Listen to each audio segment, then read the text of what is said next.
तो दोस्तों, आप सभी को याद होगा कि G20 वर्ष 2023 की आखिरी मीटिंग अभी बाकी है, जो कि भारत में इसी महीने होनी है, जिसको लेकर कुछ नए अपडेट्स निकल कर आए हैं।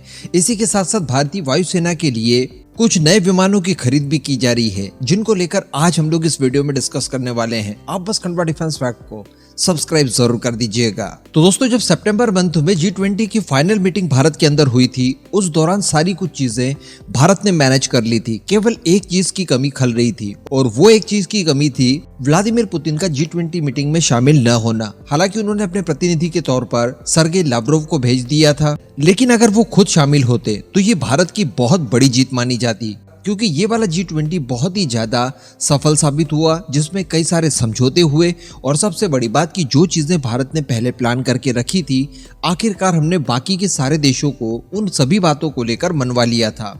जिसमें रशिया यूक्रेन वॉर को वॉर भी आप ना कहें, इसके लिए भी भारत ने प्रयास किए और भारत सफल हुआ।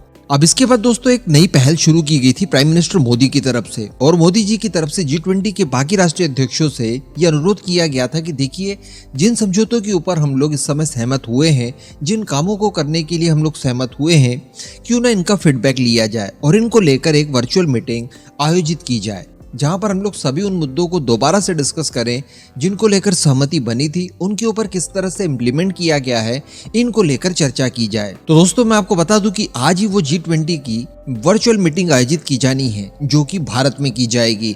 यानी सारे राष्ट्रीय अध्यक्ष, भारतीय प्राइम मिनिस्टर और बाकी की टीम के साथ वर्चुअली जुड़ने वाले हैं। और इसी दौरान दोस्तों, उम्मीदें जताई जा रही है कि इस G20 के दौरान वर्चुअली ही सही, लेकिन व्लादिमीर पुतिन सीधे मीटिंग से जुड़ सकते हैं। और अगर ऐसा होता है तो रशिया यूक्रेन वॉर जब से शुरू हुई है, लगभग 2 साल हो चुके हैं, उसके बाद पहला ऐसा मौका होगा जब जो बाइडेन और व्लादिमीर पुतिन आमने सामने होंगे। इसको लेकर मैंने आपको लास्ट वीडियो में बताया था कि पुतिन के जुड़ने की काफी ज्यादा उम्मीदें बताई जा रही हैं, और इस दौरान किसी तरह का कोई विवाद ना हो, पुतिन के अभिभाषण के दौरान किसी तरह से उनका विरोध वगैरह ना हो, इसकी तैयारियां भारत ने करनी शुरू कर दी है। और निर्णय ये लिया गया है कि जब जो राष्ट्रीय अध्यक्ष लाइव होगा, जब जो राष्ट्रीय अध्यक्ष अपना अभिभाषण दे रहा होगा, उस दौरान स्क्रीन पर केवल वही दिखाया जाएगा, ताकि किसी तरह का अगर कोई विरोध किया भी जाता है तो उसे लाइव ब्रॉडकास्ट में दिखाने की जरूरत ना पड़े। उसके बाद जब क्लोज डोर मीटिंग होगी, जो कि अगेन वर्चुअली ही होनी है, उस दौरान सारे मुद्दों को लेकर डिस्कशन किया जा सकता है। अब मैं आपको बता दूं कि ये आज शाम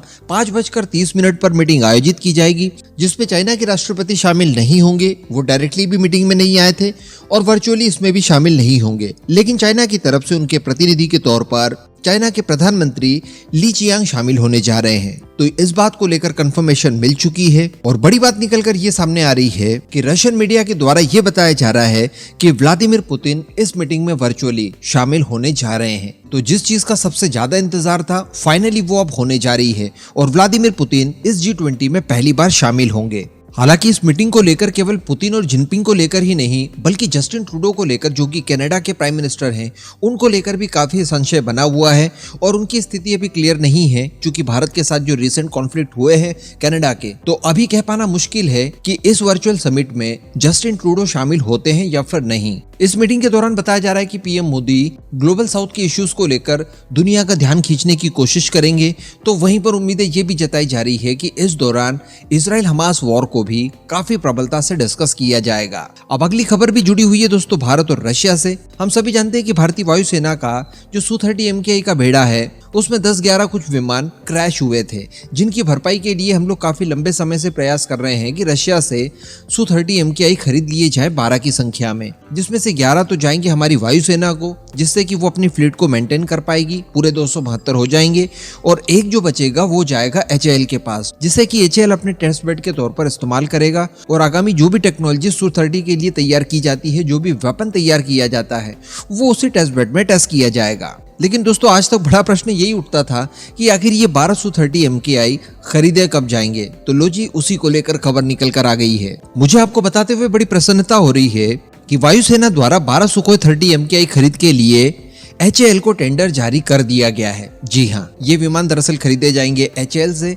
हम सभी जानते हैं कि ये लाइसेंस वेरिएंट पर भारत के अंदर ही बनाए जाते हैं। HAL द्वारा इनको निर्मित किया जाता है। किट के माध्यम से जो सामान रशिया से आना होता है, जो एयरफ्रेम वगैरह है, वो सब कुछ आ जाएगी। और बताया जा रहा है कि ये सारी कुछ चीजें रेडी भी पड़ी हुई है रशिया के पास। तो वो सारी चीजें भारत आकर HAL की फैसिलिटी में इन्हें असेंबल किया जाएगा और असेंबली के दौरान मैक्सिमम कल पुर्जे और पार्ट्स वगैरह भारतीय इस्तेमाल किए जाएंगे। ये शुरुआत से ही अपग्रेडेड टाइप के होंगे, जिनमें सारे इंडिजिनस वेपन्स के साथ साथ वो सारी टेक्नोलॉजीज जो कि Su-30 MKI के अपग्रेडेशन के लिए DRDO द्वारा तैयार की गई है, उन सभी को इन विमानों के निर्माण में शामिल किया जाएगा। तो अब बताया जा रहा है कि ये जो टेंडर जारी किया गया है 12 Su-30 के लिए, बहुत ही जल्द HAL इनका जवाब पेश करेगा और उसके बाद फाइनल डील को साइन करके इनके निर्माण कार्य को शुरू कर दिया जाएगा। मैं ऑलरेडी आपको बता चुका हूं कि ये किट के माध्यम से रशिया से आएंगे भारत, जो कि ऑलरेडी रशिया के पास मौजूद है, उपलब्ध है काफी लंबे समय से।